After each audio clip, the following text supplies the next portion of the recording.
Hi, everyone. So, if you are uncomfortable with sexual content under 18, or if you have kids in the car, this might not be the episode for you.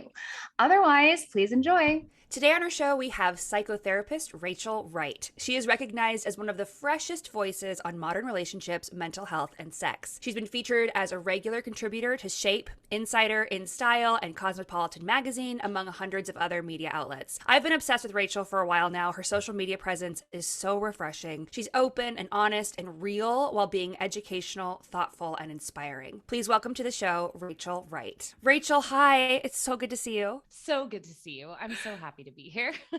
We're We are so happy to have you. Yes, you and I met this summer. Was it this summer or was it this spring? It was definitely still in the throes of COVID because Yes. you were masked and I got to see half your face, which Yep. was lovely. Happy to see the rest of I it. know it's so nice to see have a full face, but I remember so you were doing a boudoir shoot, which was so incredible, and I got to do your makeup for it. And I remember meeting you and just being like blown away by your energy and your personality. And I was like, Alex, we got to get this gal on the pod. She's so cool. So I kind of fangirling a little bit that you're here today. I'm so excited. Thank you for that. And that was such a special day. It was my first boudoir shoot. Yeah, you saw me naked like right away. Yeah, It was like, yeah. hi Tina, I'm Rachel.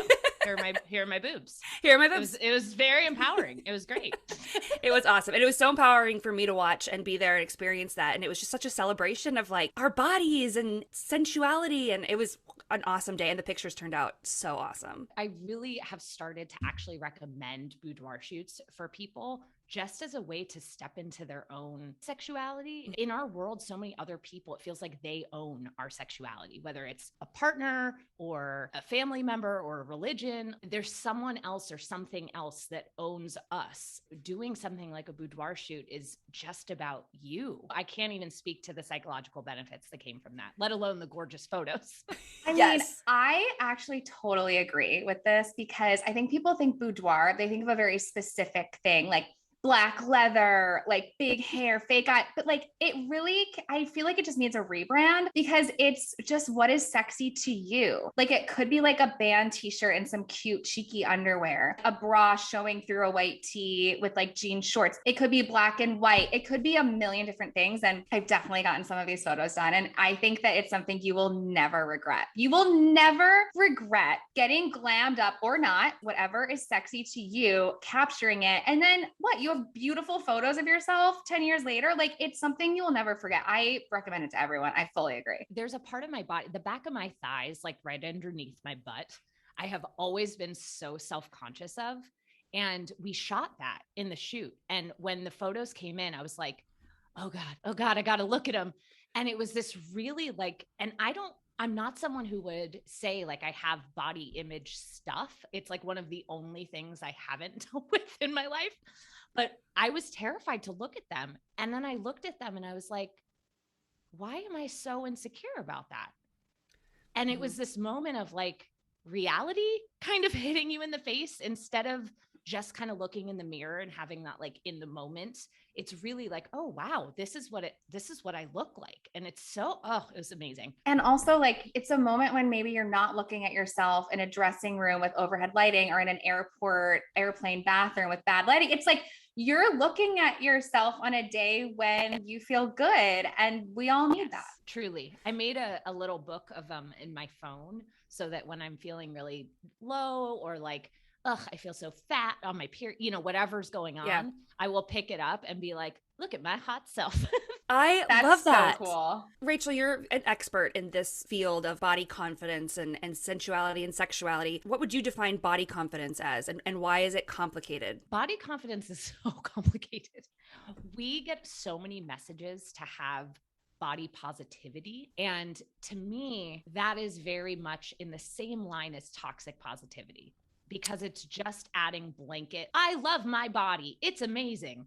And if we don't actually feel that, then we're lying to ourselves. And then that actually decreases confidence because how we build confidence is being honest with ourselves and knowing that nothing's ever perfect. So if we can get to a place of body acceptance and gratitude, like, thank you for carrying me through every day.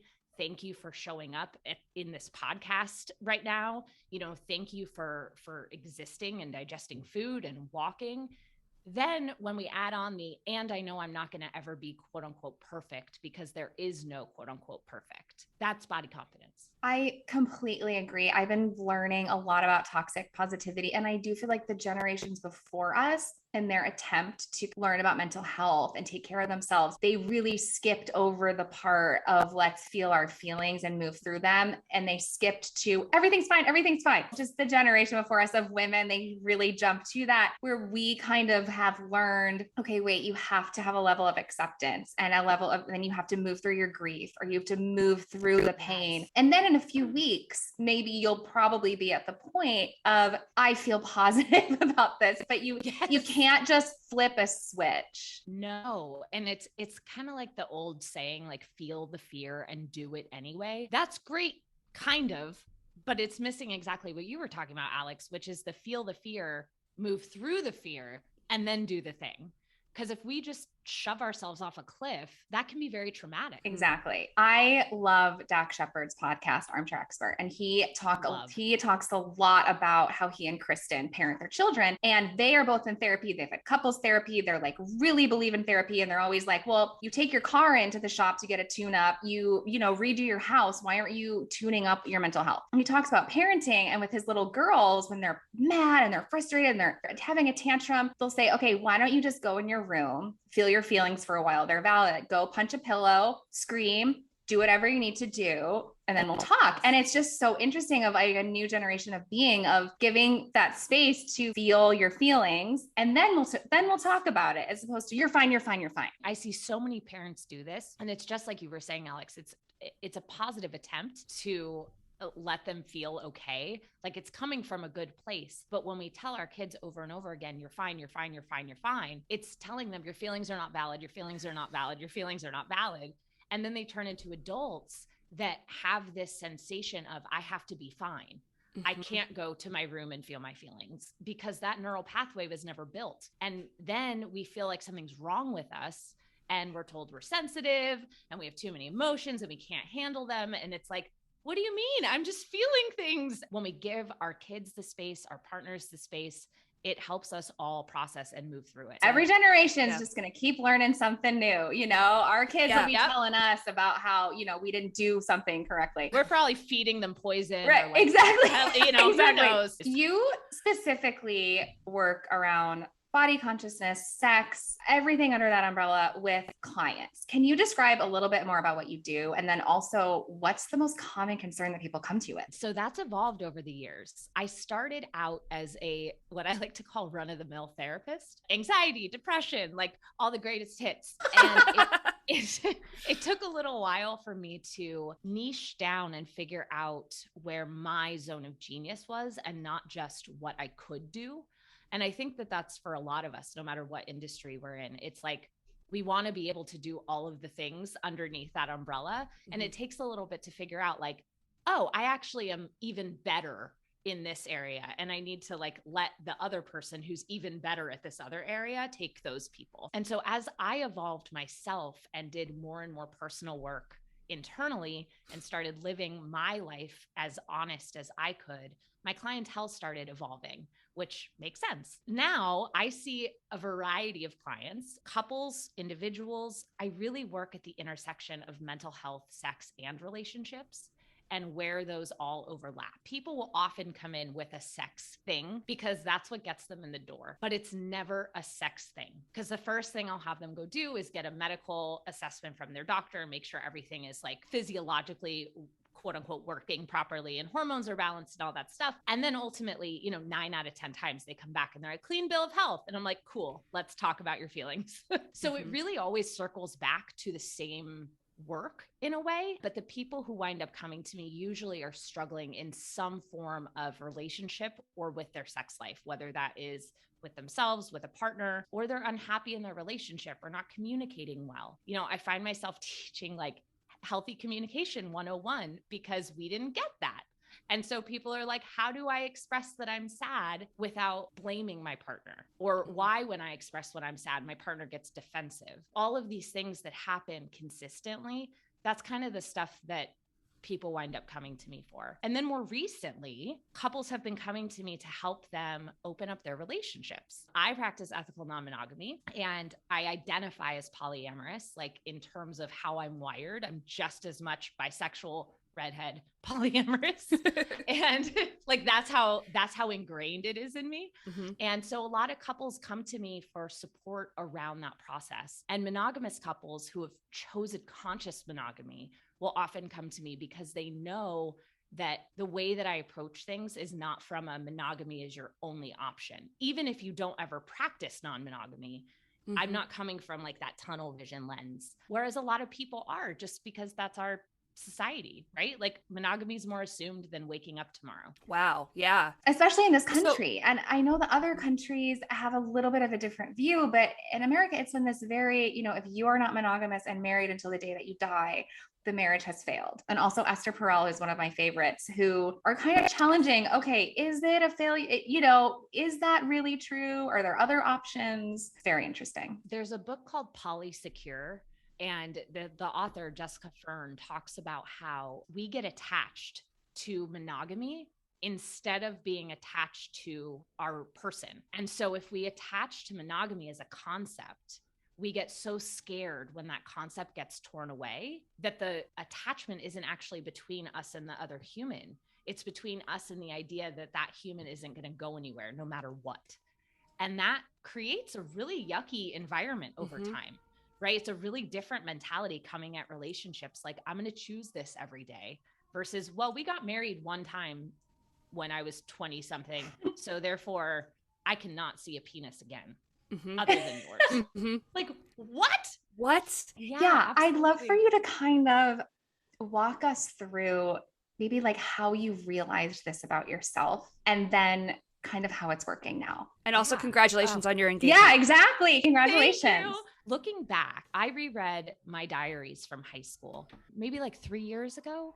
And I found entry upon entry upon entry that was, I'm dating this person and I have a crush on that person. And of course, these were all drama kids, right? Like I grew up in theater. So we were all like laying on each other anyway. So in these entries, it's like, I don't understand why I have to break up with this person to make out with that person, because I don't want to date that person. I just want to see what it's like to kiss them. I really love this person and I don't get it.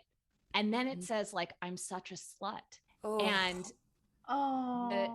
reading this over and over again, it's so clear that this little 14-year-old was this like little poly girl. And it wasn't until I was in my early 20s when I met Kyle, my now husband. On our first date, he was like, monogamy's so weird, isn't it? And I was like, yeah, it's really weird. And we had agreed on our first date that if we started dating, which we did, that we would come back and kind of reassess if we wanted to be continually monogamous.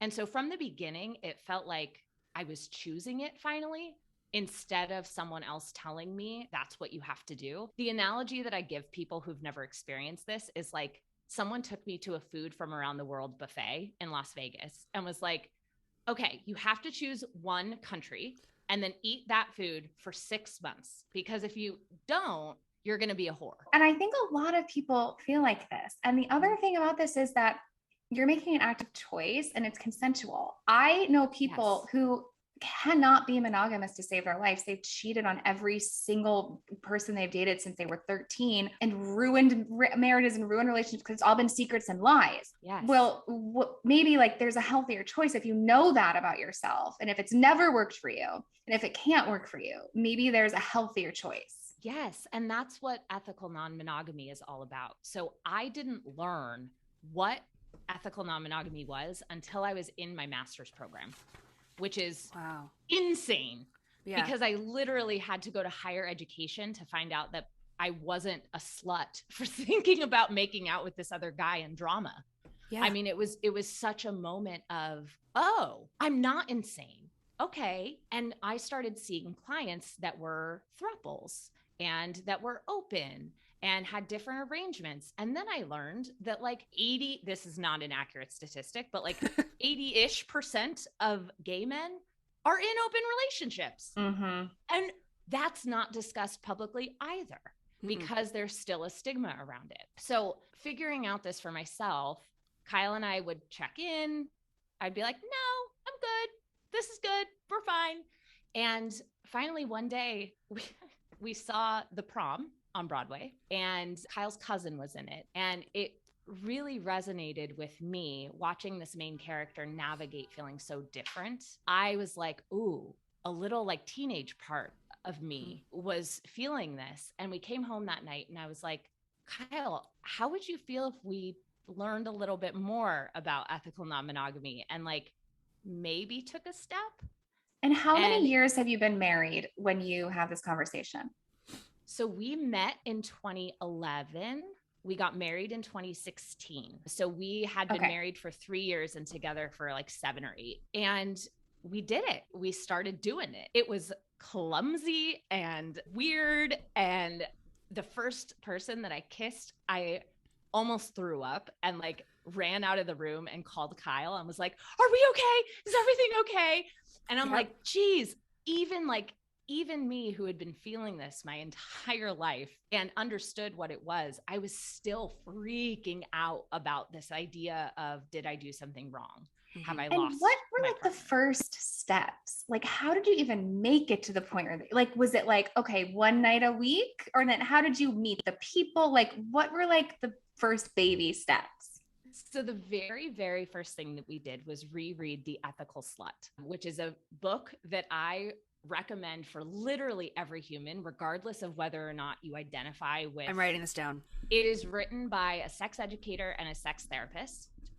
And it is really about the human experience and reclaiming the word slut. You know, their definition is like the radical idea that we like sex and like want to have it is what a slut is. And I'm like, oh, okay, cool. You can call me that now. And we had a friend who had just also taken this step.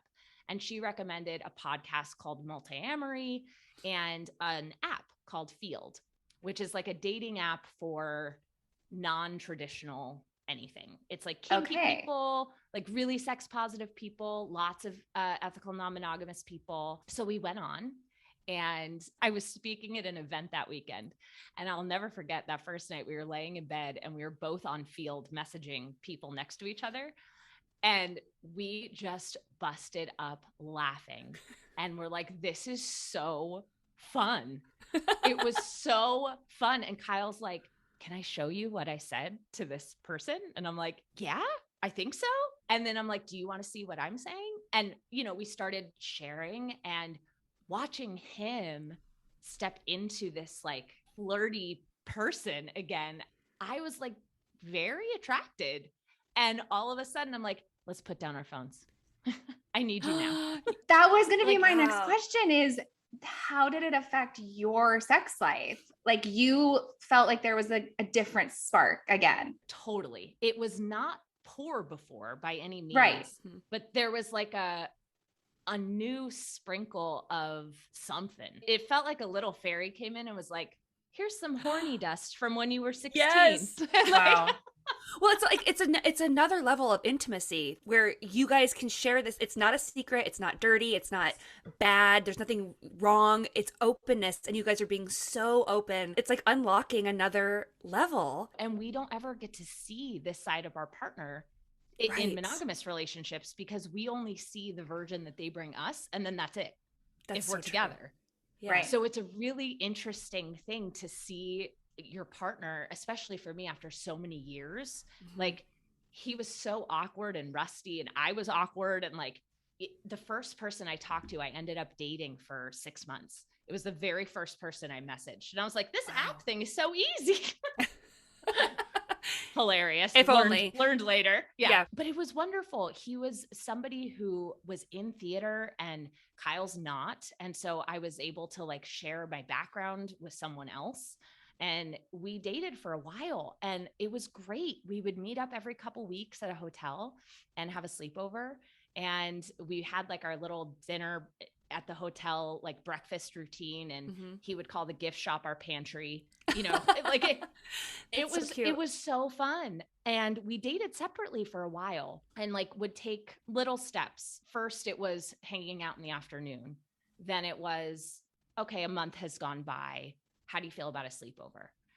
Kind of how any relationship would progress, but just really checking in with the other person or other people. So on this sleepover night, is your husband also having a sleepover? Like, do you try to set it up so that these are happening on the same night? Or were there times where one person was home, the other person was on a date, and was that difficult? Yes and yes.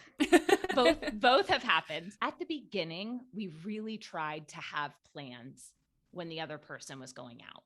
Because staying at home, it is so easy to get into your head and be like, of course, what are they doing right now?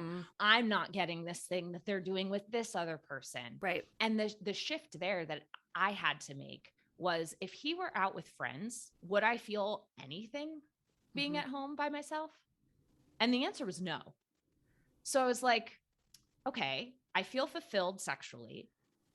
So I'm not jealous or envious that, he's giving that potentially. And then I realized that the discomfort was just because it was new. When I really unpacked it, I realized that I was just uncomfortable because it was new, and that's okay. And so I've gained, and Kyle has gained, a huge tolerance for discomfort, not in a way of doing something that you don't want to do, but doing something that you do want to do, even though you're uncomfortable. And that's something that we also don't really learn as kids, right? When we're uncomfortable, people like to pull us out of situations as kids. It's like, oh, you're expressing discomfort. Come, relax. Come here. I got you. Exactly. Can you tell us, now you're a few years in, you have more established relationships. You kind of made some choices. Can you walk us through how that all works for you currently? I did not know that my life right now would be my life right now. I had zero intention when we opened up to add to my primary partner list. It was very much like me and Kyle, and then we'll go out. At the beginning of COVID in March, we met Ashley and Yair, and we started going on distance dates with them, sat 6 feet apart outside for 2 months. So we did they're another established couple. Yes. Got it. Who were also practicing E&M. Okay. And we met, started dating, and fell completely in love. Like all of us. Kyle and Yair are not romantically or sexually involved, but they are the best of friends and consider each other partners because of how intimate all of our lives are together now. But that's the number one question I get, because people are very curious. So Kyle is your husband, and how do you pronounce? Yair. It's Hebrew, so it's like Yah. Oh, Yair. Okay, Yair. Got it. They are both heterosexual men. Bisexual. Got it. He is bisexual, but he is not attracted or interested in Yair in that way. Got it. Okay. So now I see what you're saying. Okay. So they are partners kind of in life, considerably. Yes. They consider themselves, but not romantically. Yes. And then I am partners with Kyle, Ashley, and Yair. And Ashley's partners with all three of us. And then the boys each have the two of us girls and each other as friends. Okay. So I proposed to Ashley about that. We started living together. And as much as I despise the relationship escalator, which is like, flirt, date, start dating exclusively, move in together, get engaged, get married, have kids, and then like the escalator falls off and you die. Yeah. That's the end. Pretty much. Yeah. As much as I despise it, I wanted to give Ashley the reassurance in the language that we grew up with, that I was in this for life. So I decided to get a ring and surprise her and put my knee down on the ground and ask her if she wanted to spend her life with me. And she said yes. And then the boys surprised us and we all had dinner. It was unbelievable. So we cannot legally get married. That's the other question I get asked. As much as I wish I would marry all three, I'm not a religious person. So marriage is more of like a legal document. And and it's more about the verbal promise. to you guys. Yes, exactly. So I have my head totally around, you cannot get everything from one person. I'm so happy for you. The thing that like, I want to understand, I'm very much like this in my real life. I'm like, what does your calendar look like? Like, that's always my question to everyone. Like, I'm fascinated by like, take me through your day hour by hour. I am fascinated by the structure of this, like the actual structure of the week. How do you plan?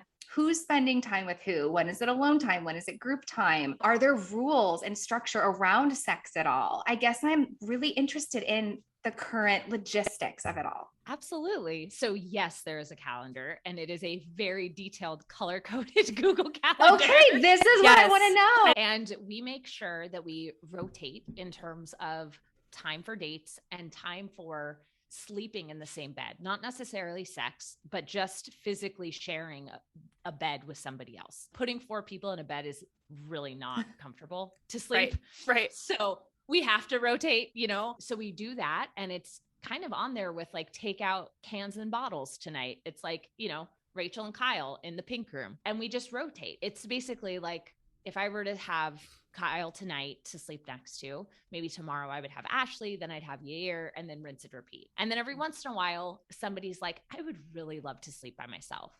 And the other 3 people are like, sweet, sleepover.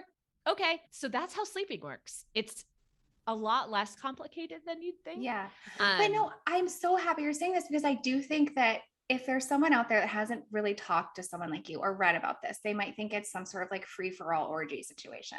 Mm-hmm. And I mean, totally. I had a feeling you were going to say when I asked the question, you know, there's a calendar involved, there's thought behind it. So I'm glad you're laying this out for us. Yeah. Thank you for asking. And, you know, you asked about rules, and I love this question. Rules are set above us, and agreements are between people. So we have a lot of agreements. We don't have rules. And the way that we do that is being able to advocate for our own needs while still hearing and understanding everybody else's, which is ideally what happens in a monogamous 2-person relationship, right? Like, okay, I'd like to go out with my friends a couple nights this week. I want to make sure we have a date night, and I really want an alone night. Exactly. Like, oh my gosh. My husband and Tina, we were making fun of me the other day, but I was like, yeah, we have like these little mini meetings of like, especially working from home now, who's using what room when are we like going to put our computers down and have a date night? When are we doing chores? You know, so same conversation, just add in extra help instead of just you and one other person doing the laundry. It's like, oh, actually I have a shorter work week. Like I can take care of the dishes and laundry. No worries. And all of a sudden you're like, oh, well, yeah, that's great. Thank you. Now, are you all living together now? Because when I met you, you were living separately. And we are living together now. You are? Congratulations. Yes. That's so cool. Yeah. I remember you speaking on sort of a future life, you know, envisioning your life. And I remember you saying you wanted to live all 4 together and have children. Is that still on the table? And how would that work? So very similar to a blended family, the child will have a lot of loving parents. How it works biologically, we are not sure yet. The idea of having 4 kids in order to like allow each hetero match to like procreate sounds really intense and not super great. Especially in New York City. At the same time. Yeah. Yes, exactly. Like 8 of, could you imagine 8? We're like a party of 8 anywhere we go. Like on the subway. Mayhem. So we're not sure on the logistics there. And of course, you know, Ashley and I have been trying to not get pregnant for all of the years of our life. So we actually don't know what's going to happen when we try to get pregnant. So that could affect everything. Right. But we're laying the foundation to be able to have these conversations and have the hard conversations. And we've already addressed it, even though it's a year or so out, but it's exciting. You know, could you imagine having 3 other people to change a diaper? It's literally the village. Brilliant. The child will have a village. And this is what I just want to say really quickly to anyone who might be listening right now, who's feeling a little judgmental, is the child would have a village. You are all completely in this coming from love. It's consensual. It's really well thought out with a lot of intention. And everyone should do what they want to do to be happy. If this isn't for you, be in a monogamous relationship. No one's telling you have to do anything. Like you're doing what makes you happy and what makes your partners happy. Yes. I got approached by someone the other day who introduced themselves as working on the antithesis of what I stand for. And I was like, what do you mean? What? And she goes, well, I help couples stay together. And I was like, okay. That's great. But see, that's the thing. That's great. And if that couple, if that's what they want and they're in a rough patch, that's great for them. It's like, what's great for someone else, go do that. What's great for you, you should do whatever that is. And as a therapist, like I would never, just like I wouldn't push my political, religious, or other beliefs onto my client. Just because this is right for me, it does not mean it is right for every client that walks into my office, whether that's physically or on Zoom. It was so jarring to hear that. I was like, do you think that because I practice ethical non-monogamy, that I don't think monogamy is positive for people? And she was like, yeah, really interesting. Like there's so many assumptions there. And we wound up having this incredible conversation and like really got to the heart of things.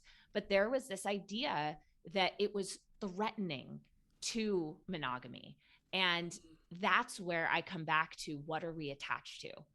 Are we attached to our partner, or are we attached to the idea of monogamy? A lot of people in this country are attached to the idea, which is why, I mean, take it back a few steps. People in this country are so threatened by gay marriage, which is something I will never understand. You don't have to be gay. You don't have to get married. But because someone else found love and is doing it in a different way, it doesn't mean you still can't do it your way. But people in America are very, very threatened, and they feel like any kind of diversion from the norm threatens the American family unit. And I don't really know where that comes. I mean, it comes from years and years and years of things, but it's just not true.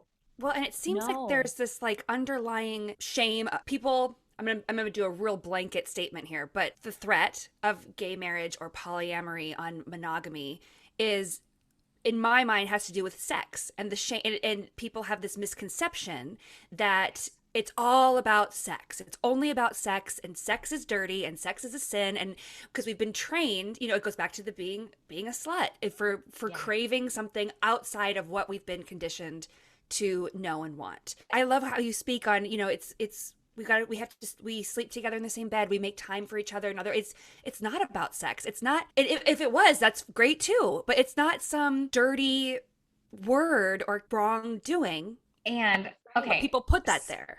Speaking of, like, a lot of women have this shame, have this fear around sex. So can we talk a little bit about how you help women kind of break free and liberate themselves from that? Oh, yes. So much comes back to lack of education. We are not taught our anatomy for pleasure. We're only taught our anatomy for procreation. So that is already, at a very young age, a message of, this is what this part of your body is for. And most parents, for a very good reason, if they see their kid touching their genitals in public, will immediately tell them to stop, and often have a very embarrassed response. And what happens then is that a child, even as young as months old, learns it's shameful to have my hand in my diaper or in my underwear. That then stops that teenager from exploring masturbation. That then stops that same adult from knowing what brings them pleasure. And then all of a sudden, they're in a romantic relationship, and they're supposed to be able to communicate what they like and tell this other person. They're like, I've been shamed for having my hand in my pants since I was 6 months old. Like, now I'm supposed to tell you to touch me this way? It's a jarring experience. And so the more that we can have compassion for our younger selves and start to heal from there. What did you miss out on? Maybe the answer is nothing, because some of us had a bit more freedom around sexuality, but most of us were very put into a box. You know, what did you miss out on? Was it privacy? Did you have space to be alone? There is usually something, a gap in that sexual development. And that's where I like to come and start to have a conversation with that younger person that's still very much alive inside of all of us, and ask her or they or him what they have to say. Oftentimes, that's where we figure out, okay, I'm not in touch with my body and I feel shame when I touch my body. So of course, when this other person touches my body, I have trouble being present. And so then we have to start with, let's get present in your body. Let's learn that anatomy for pleasure.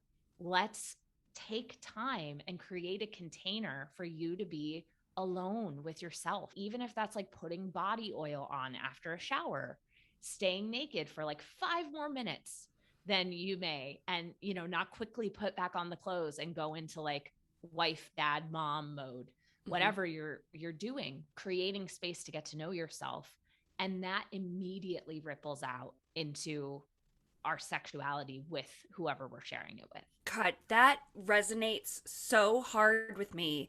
I grew up very much sheltered. The sex was a dirty word. We were not allowed to say it. We weren't allowed to talk about it. If any sort of sexual thing happened on TV, it was cover your eyes. We just didn't talk about it. I was a part of a group in high school.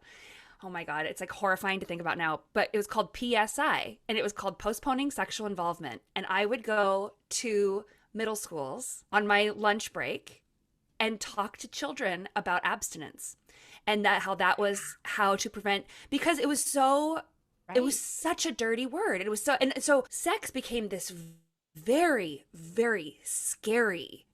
I've been scared of sex for a very long time. And I've been working a lot in therapy, how to lift that fright off of it. But it goes back to childhood and how we talk about it and how, or we don't talk about it. I'm curious, you know, for anyone listening that might be experiencing shame. Still, I have so much shame around sex and so much fear around sex still as a almost 34-year-old woman. I mean, how can we start to unpack that? Tina, that's so I've known you for so long. I've never heard you quite articulate it like you just did. Thank you for sharing that, first of all, Tina. And I think that it makes a lot of sense. You know, you described the way that you were shielded from sex as though it was like something scary to not see. You know, you cover up your eyes during a horror movie. Yeah. That's when you cover your eyes. So the fact that you created an association with fright and fear around it makes a lot of sense. One of the first things that you can do is start exposing yourself to more sex positivity and being really intentional about that. And this is one of the pros of social media that I really like, is on Instagram and TikTok. Those two platforms specifically have really good sex therapists, sex educators, sexologists that create educational and fun content that will get you used to seeing like someone's butt in your feed. Like literally, like get used to seeing a bit more of sexual or sensual imagery in your day-to-day, because it takes it out of this like, here's my whole life, and then here's sex over here in this other box. And that's often what we do when something is scary or shamey or something uncomfortable, is we separate it out. Oh yeah. And if we think about like our Instagram feed as this tiny little microcosm of our life, is there sex positivity in there? And for most people, that answer is no. It is for me. I don't have it in there. And there is a little like judgmental devil on my shoulder when I do see things come across my feed that come across as sexual. And I mean, because I was ingrained, you know, it's the joke for Mean Girls. It's like, if you have sex, you will get pregnant and you will die. But I mean, that's sort of how I was raised. My dad was very much like, if you have sex, you will get AIDS and you will pass away. And it was like, he would leave pamphlets on my pillow about STDs and and people having sex. And if you have sex, you will get sick. And so I have that in my mind. And so I'm being really, really honest here. Thank you. Please. It's so, Tina, this is going to be so helpful to like so many women listening. Yeah. I hope so. But, you know, but there is this, there's a lot of judgment. So if I see a picture of a woman, you know, being open and vulnerable and sharing her body, my first filter is judgment. And I don't like that about myself, but I very much am like, how dare she? That's not fair, you know, but it's that, because that's all my baggage. That's all my shit that I'm holding. And I want to validate that too, because I have mostly sexual, like sex positive accounts. And if I open up my Instagram while I'm like in line at the gas station or like at the bathroom sink, and I can feel someone else around me, I immediately am like, oh my God. And I have this moment of like, how dare I show someone this butt? Like, which is ridiculous. Like, I'm not at Chuck E. Cheese. Right. It's like all adults around. It's totally okay. And it's on Instagram, for goodness sake. Like, it's still censored. So it's not like I'm not watching porn and being like, oh no, someone's going to look at me. But I get that too. And I didn't grow up with pamphlets on my bed, you know? And so I really just want to validate the overall sense of cultural shame that we put on sex as well. And no matter what your upbringing was like, we all have a weird relationship with it because society has a weird relationship with it. Even something like Instagram as a great example of a microcosm, what is allowed, what is not allowed. I'm a sex educator and therapist, and I've gotten shadow banned.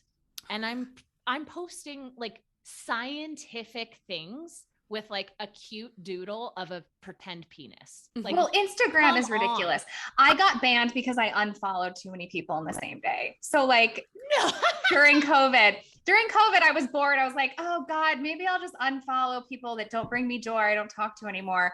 It's like an activity today. I'm sitting on the couch and I got banned from Instagram for like 4 days because they thought I was a robot or something. I did. I tried to appeal it. I tried everything. So anyway, Instagram's touchy. Very touchy, but also a great example of how our culture views sex. It's like Instagram is like literally the example of we want it. It brings people to the platform. No, not that. Well, maybe that.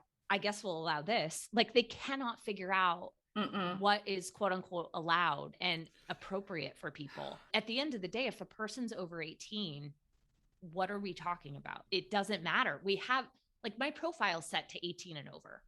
So if somebody adjusts their age and lies about their age, I can't control that. Just like a kid can sneak into an R-rated movie, right? Sure. But like you still rate it R and the person's still checking IDs when they sell tickets. So like due diligence is there, but it's wild. I'll even get questions. I review sex toys for part of my job.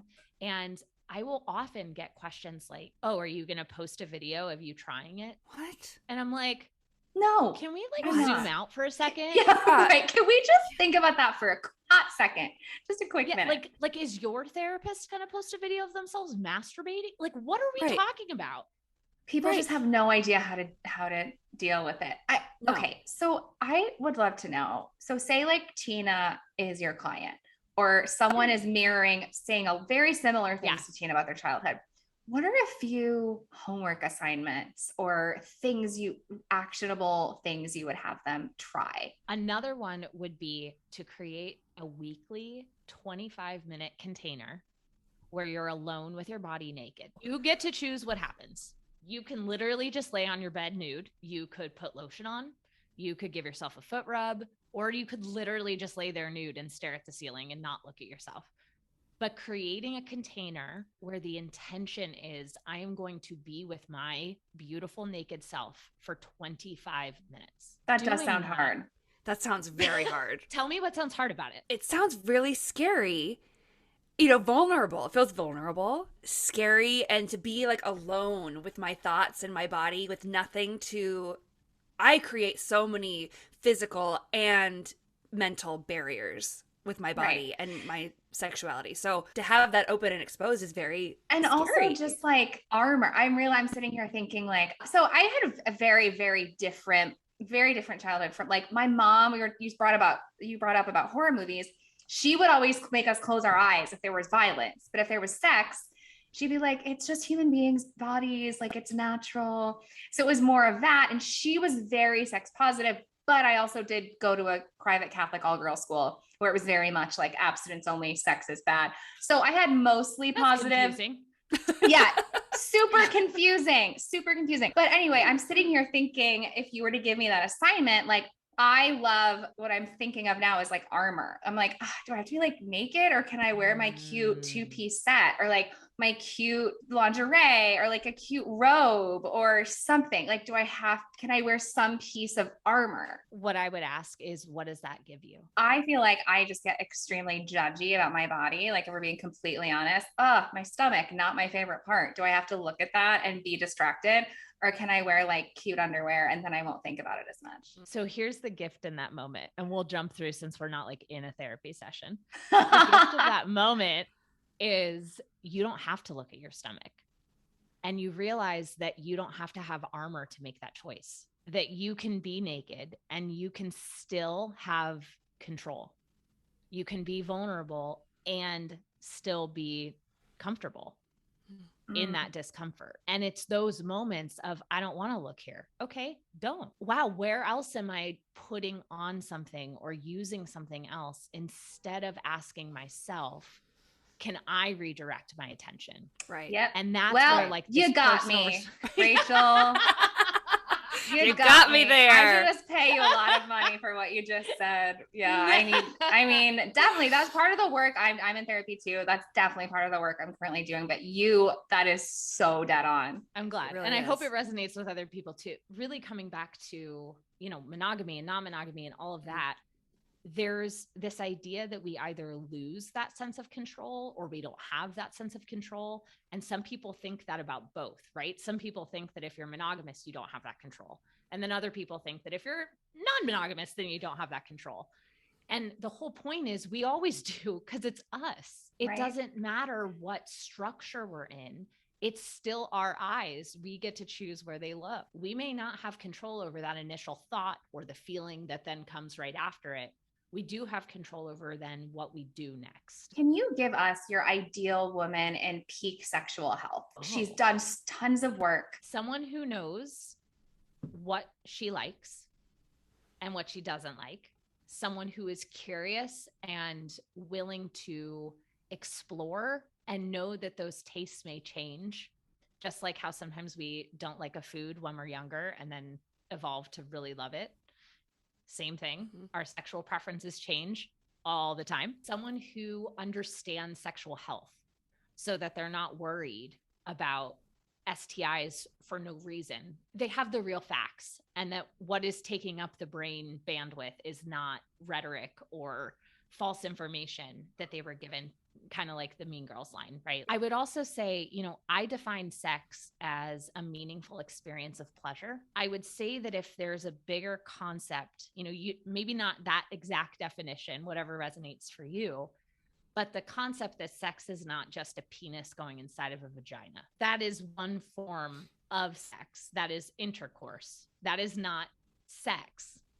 That's just one type. Mm-hmm. And someone who talks about it with their friends and who is learning. If it is something that they really enjoy, they allow it to be a hobby. We're so proud of our other hobbies. We're like, I craft, look at my craft closet. And it's like, what if we were like, I love sex, look at my closet of sex toys. Why is that any different? There's no difference. It is a self-activity, maybe shared with someone else. If you want, same thing with crafting. Mm-hmm. That you collect different tools and they do different things and you like certain things. You're in the mood for this one over another. It's the same thing. So someone who can own that for themselves. And I also just want to name, not everybody is allosexual, meaning not everybody craves sex. There are a lot of folks on the asexual spectrum. And part of a sexually healthy person is knowing where you are on those spectrums. And so there can be an asexual identifying human in a monogamous relationship or in a non-monogamous relationship. It doesn't matter whether you're allosexual or asexual. Can you define allosexual and asexual super quick, just in case anyone is wondering? Yes. So asexual, broad definition, is not having a desire for sex or a need for sex. It's not experiencing that hunger. Feeling horny, feeling sexual is just like feeling hungry or thirsty. It's our body being like, I want this thing. And just like how we know, oh, I'm thirsty for water. Oh, I'm thirsty for seltzer. Oh, I'm thirsty for a martini. We start to then know, I'm horny for this. I'm craving this person. I want this sex act. I want this time alone, that type of a thing, just like we pick off of a menu. Allosexual person is what most people consider quote unquote normal. And I use that in quotes because the reason why the word allosexual is now floating around is because there has been an assumption that everyone is cisgender, heterosexual, and allosexual. We know that that's not true. So allosexual is experiencing sexual desire and needing sex and wanting sex. And that is the assumption of every person, right? You hear things like, well, everybody wants sex or all men want sex. Could you imagine being an asexual, heterosexual, cisgender male and the shame that must come from that? Getting messages that like, oh, you're just walking around all horny all the time. And they're like, I actually haven't felt anything like that. So not everybody is allosexual. And I think that's also really important to remember. So much of what you're saying and so much of our optimal physical and sexual and mental health comes down to education. And we're just not educated enough. So can you just give us a few? You are a huge resource, but besides you, is there just books, podcasts? I know you rattled off a few, but are there a few off the top of your head? There's an account on Instagram called Queer Sex Therapy. It's run by a therapist named Casey Tanner, and I trust her so much. I really trust her content, and I refer people to her a lot to follow and to learn. I would also recommend following Gabrielle Cassell. She is a sex educator and journalist who is a lesbian. Anyway, she is a wealth of knowledge, and she co-creates and teaches a lot of the workshops that I do with me too. So before we kind of wrap it up, we've got some rapid fire questions for you. We want to know a little bit more about Rachel. What's your favorite cocktail? A very dirty martini with blue cheese stuffed olives. And the next one would be a total opposite side of the spectrum. But if I go on a vacation, I need a Mai Tai. Like a good, not fake, like real ingredients, fresh juice, Mai Tai. But I understand what you're saying about the fresh juice, because I always thought it was like a kind of like a bullshit daiquiri sugar situation until I went to Hawaii and someone made me a fresh Mai Tai. And I was like, hold everything. What is this? Okay. Well, speaking of vacation, we want to know your favorite place to travel to. This is going to sound so boring, but I love going to California to see my family. Amazing. I do love traveling and I love adventure and seeing new things. And that is all wonderful. It is so important to me who I'm with.